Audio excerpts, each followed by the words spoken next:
G'day, g'day, g'day. It's the Mathematical KM here again with a 60-minute plus 30-second game from the local club. My opponent and I, bit of an arm wrestle. Couple of things. The coach said a nice even game. Go coach. Also, I had the black pieces. I had a brilliancy. My opponent didn't. And I had a blunder and my opponent didn't. So I guess that means I'm the one that's slightly a little bit more all over the shop. So let's take a look at this game. It is, of course, another water horse game. Go the hippopotamus. And sometimes the accuracies in these tricksy situations lead to those slightly lower accuracies for us mere models. Tell you right now, move 13.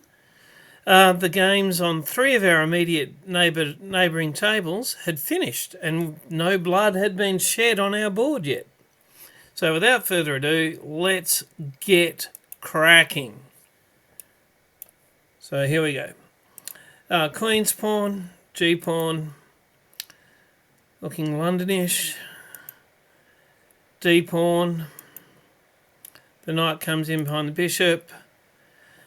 That's a little prophylaxis, be thy name. That's the H pawn's a move we make in the hippo setup anyway, and it denies G5. Okay, the H pawn coming down. Should there be H5, we can meet it with G5. The way the hippo is set up, so that's fine. We fianchetto. He's setting up his pyramid.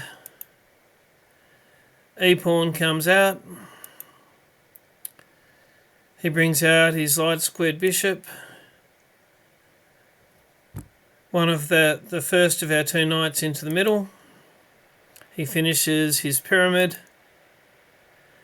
A pawn denies B5 because we don't want that bishop check before we bring our knight into D7 where it could be swapped off. We don't really particularly want that. And again, A6 is a move that we make anyway. And it allows the B pawn to go 2 squares if that's the decision we make, taking space. He brings his other knight around, supporting his first knight. B pawn forward to allow the fianchetto. Develops his queen. Fianchetto our second bishop. He's got the 2 pawn centre, claiming the space. There it is, the full, thick-skinned hippopotamus. White has one more move, and now, right now, this is, as Solomon Goodell, the chess giant, his course, this is the breather moment. This is where we look at, some of these are obviously not on, but there are, if you include the E and the D pawns, there's 6, but there are 4 pawn moves or 2 knight moves. They are what we are picking from normally for how we're going to go forward with the hippo, depending on what white has in front of us.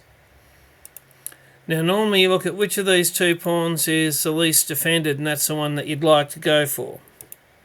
This pawn is defended by, a bishop, a knight and a queen, 3 pieces. This pawn is defended by 2 pieces, but one of them's a pawn. So that's interesting. Sometimes you like to try and move one of those bishops away with one of these knight moves. Now I'm thinking this one's a little bit weaker. We've already got the 1 piece, the bishop, and we can get 2 pieces. Ideally, we move the C pawn and then this knight behind, and we'll have 1, 2, 3 pieces on it and maybe go for it. So we'll see how we go with that. The first move I make, this is knight forward. Kind of I'll explain one thing. I would like to play c5, but you can't play the c pawn push if there's a bishop on the d pawn, which is only protected by the c pawn. Moving this knight out of the way has its own tactics, things it might do, but it also allows the queen to protect my d pawn so I can play the c pawn forward. So I've moved it there. If it tempts an e pawn forward, then I'll probably get the knight to d5, threatening the bishop, and that's potential.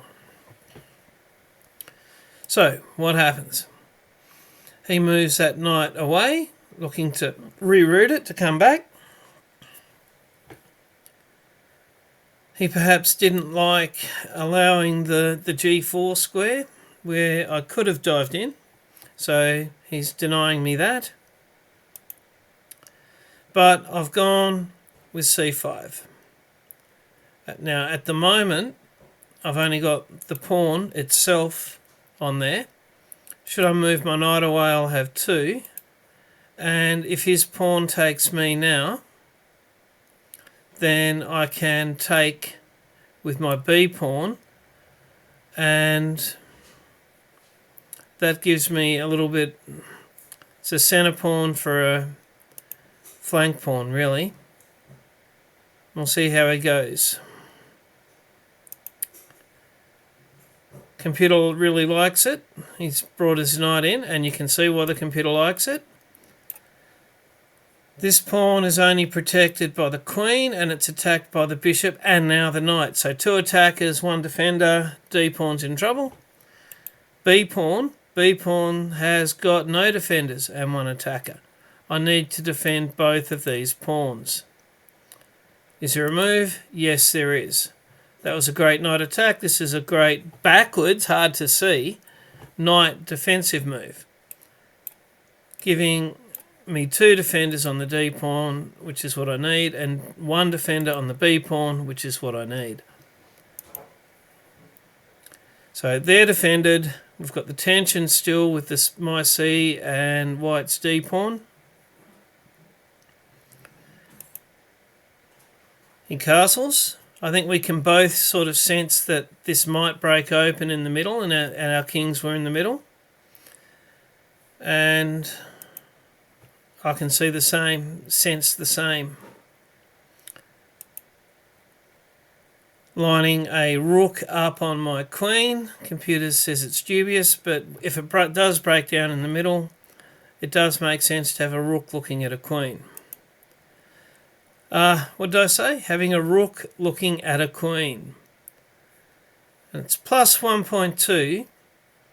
And in a funny old way, with the hippopotamus defense, around about plus 1, the computer tends to give it just from the amount of space that your opponent has. So it's kind of, in a funny old way, it's 0.2 to white. So not really all that much of an edge. So we'll keep going. And that's interesting, isn't it? Direct threat on my knight, and there's going to be tension between my d pawn and his e, my c pawn and his d. Kind of definitely need to move the knight, which is now protected in there. And a couple of things, they don't actually come to pass, but I can see that should I eventually get the chance, there's a queen rook fork. I mean, there's a pawn protecting it and things, worth knowing about though. And eventually, if I could get my queen to be here, then there's my opponent would see it, but there's a chance of the battery going in for a mating attack. So there's, good reasons to have that knight there. Looking at that computer, not liking it. Boo. Okay, and so I've moved the knight there. If he takes this pawn, I'll take back with my b pawn. He loses a central one. I quite like that. If he takes this one, well, you'll see, because I believe that he initially, and let's go back, the other thing this knight could do is take that currently undefended bishop. So the bishop moves back, my turn, and instead of breaking the tension there, I'm threatening his knight, which is kind of tying my queen to protecting a pawn, a couple of pawns really. So let's ask that knight to move. Should he take? I'll take back, and I'll still be telling his knight to move, and my rook will be freed. So I kind of don't expect him to take the pawn with his pawn, so I'm expecting white to move his knight. He does, and grabs a pawn for his trouble. Realistically, my only choice is take his knight with my knight. So it's a knight for a knight, and white has won a pawn. Now for the next little while, I'm going to be trying to, and notice that at the eval 1.2, it was 1.2 before this all went down, so it hasn't really changed. I'm going to be trying to prove that that pawn is weak and capture it at the right moment in time. If I can separate it from its bishop, then the queen can probably snaffle it up. So that's what I'm kind of thinking about, is I'd like to prove that pawn, which is all too close to promoting for my liking, I'd like to capture that, what I'd like to call a weak pawn. Let's get rid of the tension here. Kind of expected him to take back. He didn't. So let's get rid of the tension here. This time he needs to take. The bishop's threatening a very well protected pawn, and if he takes the knight, I take the bishop, and it gives me a threat on his queen. So that's not really the biggest worry at the minute. In some ways, what have I got to worry about? That pawn isn't protected. Now, killing a cup, the computer hated it. I was thinking that this pawn is now protected by a bishop and a rook, and his d pawn's now separated from the bishop, and I should be able to catch it. Best move for white to follow up is queen to f3. Played. My best move is snaffling that pawn that I was wanting to prove was weak. Okay, done.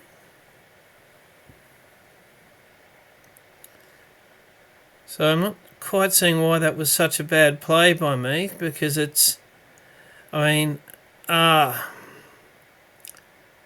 players missed it. Fortunately for me.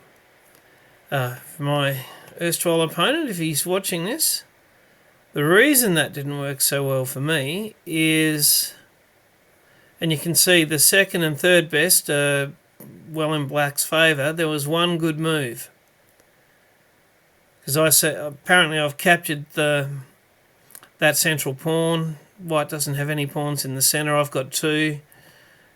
It's all looking good. The only thing is, right now, looking at pins when you're taking things with the queen, there's a lesson for me for next time. I got away with this time. But rook takes d4. Pawn can't take back, or I'd lose my queen to his bishop. So that was a little bit of a fortunate getaway. But he's just brought another piece onto attacking this pawn. So now he's got two. And, you know, I actually have three defenders. So truly that rook takes d4 was the move for my opponent to find that he didn't find. So that was lucky. And getting the queen out of the pin and getting the battery lined up. That makes sense. And now it's 2.7 in my favour. And space-wise, you could say that black's probably got slightly more space in this game than what white's got at the minute. Okay, now I wasn't really sure. I didn't really want to explode all these pieces off, but certainly my opponent's allowed to. And I was actually thinking at the time that these three and these three sort of match up. This one matches with two, but maybe the one can beat the two. That leaves me with 2 pawns. Hopefully I can promote one. I was thinking if we can trade everything bar the pawns and the kings at this point, I should win this game. I suppose I'd be right, but let's see how we go. So queen takes, and it's up to my opponent if he wants to get the queens out of the game, and he does. So now I've got the bishop pair, pawns in the middle, more pawns with pawns in the middle, and we've both got 2 rooks, and it's +4. So this is where you can see the old mathematical KM's got to do a bit of endgame practice, but we'll see how it comes out. Okay, and it's nice to know that what I saw here was totally correct. If we can trade off all the pieces at this point, I should win. Also, if I've got the chance, these three are sort of connected, they can work as a team, all that. I take, isolated, doubled. My pawns are better than his pawns, even more. So that was a smart thing to do. And it also leaves him with knights can be trickier than bishops in an endgame. You get your pawns on the other colour from a bishop, you can, as against a knight, can fight you on both. So I definitely thought that was the right move. Thought I'd line up on that pawn, the B pawn. He defends it. Now we're coming to how on earth did mathematical KM throw this one away. You'll see that rook to B4, the third best, is what I should have played. Threatening a pawn and protecting a pawn. Why do I need to protect that one? It's protected by a pawn. This is where things went a little bit wrong, but I managed to hold it. If I play the rook forward, this pawn is no longer protected by that pawn. That move cannot be played without losing a rook. I needed my rook to be on B4, not B5. So that was not the one that it was called a blunder. We'll have to see later which one was the blunder, but yeah, that's a little bit of a mistake. My opponent snaffled the right move. Caught up about 3 points of the eval. Now, can't play this, or if I do, I lose this rook down here, takes me with check. Have to move the king, then he can come back and protect his pawn. Really don't like that. I kind of thought about it a bit, and I'm happy I found this move. And it was actually called brilliancy. And it's clever in that he kind of has to take this rook there, which allows me to take this rook here.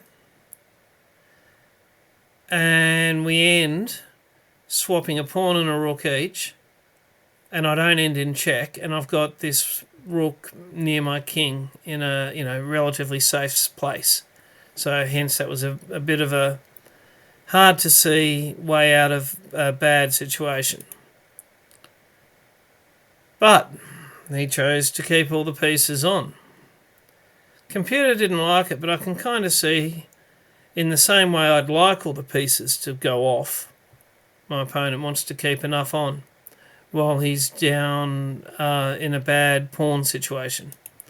But, yeah, obviously computer likes, let's get a pair of rooks off.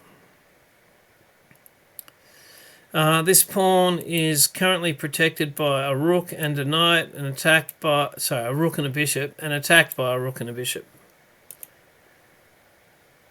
Now I've got 3 pieces protecting it, one of them which is a pawn.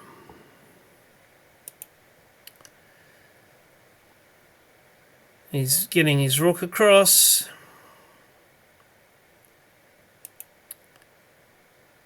And that was the blunder. You can call it a blunder? I think so.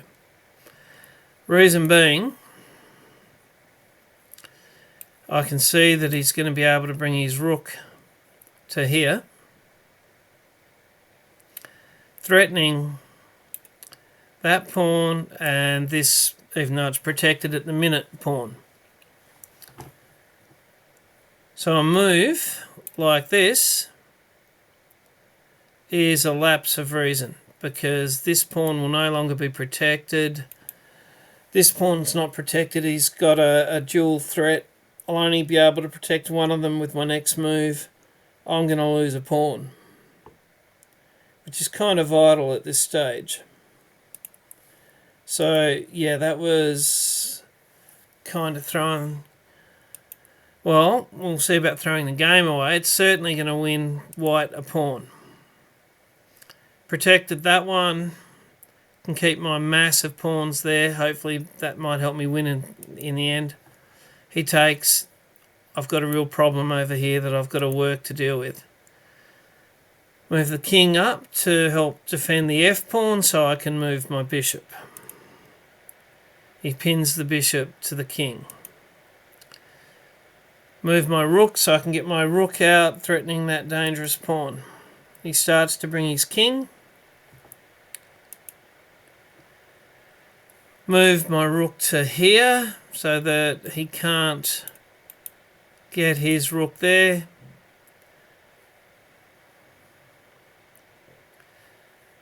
And with a little bit of hopefulness, I'll be able to get my bishop threatening that square as well. That's what I'm thinking. He's bringing his king. I figure this square is going to be fairly safe. My king, f5. The rook can't get at it at all easily, and the bishop can never get at it, and none of the pawns can get at it, and the king can't get at a king. So I know where the king can hide, and that'll let the bishop get out. So breaking it all up is in white's interest. I can see that.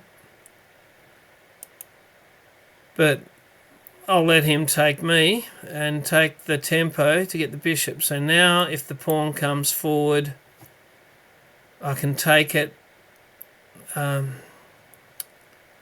with my choice of pieces, actually. I can even move the rook in to try and force that trade-off, and that could work in my favour. Or even just take it with the bishop should he move it forward, but he's unlikely to move it forward now. If he doesn't move it forward and I get the time and space, I can move the rook in, either to swap it off if he forces it, in which case end up with a bishop blockading it, or if he moves his rook away, I can then take that pawn. What does he do? He gives me the check. I move the king to that relatively safe square. He takes, which was a good move. I take back, which was a good move. Thought that was ingenious, that move. Because the last thing in the world, if I move this pawn forward, you'll be able to take that one. And then his 8 Harry would become another nightmare. I'll have Harry and Harry to deal with. So I think the best thing for me is, sure, he can take my H-pawn, but his pawn's gone. So I've only got to deal with this one that's right in front of me and the one that we've been working on. He takes, he's threatening my H-pawn, bring the king across. This pawn's protected by the rook, even though his bishop's on it.